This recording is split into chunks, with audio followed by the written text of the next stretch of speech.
નમસ્કાર, આપ જોઈ રહ્યા છો સ્પાર્ક ટુડે ન્યૂઝ। હવામાન વિભાગની આગાહી મુજબ નવરાત્રીમાં પણ વરસાદ વરસી શકે તેવી શક્યતા જોવા મળી રહી છે।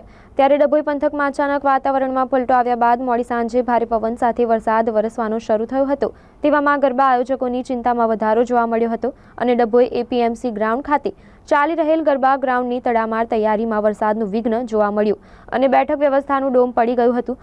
જો કે ડભોઈમાં ગઢ ભવાની દર્ભાવતી કલ્ચરલ ગ્રુપ દ્વારા ધારાસભ્ય શૈલેષભાઈ મહેતા અને ગરબા મહોત્સવના અધ્યક્ષના માર્ગદર્શન હેઠળ તૈયારીઓ શરૂ કરી વરસાદનો વિઘ્ન હોય કે પછી અન્ય તૈયારીઓમાં કોઈ કચાર નહીં રહે ના સૂર સાથે વહેલી સવારે વરસાદ રોકાતા પુનઃ તડામાર તૈયારીઓને શરૂ કરી દીધી હતી।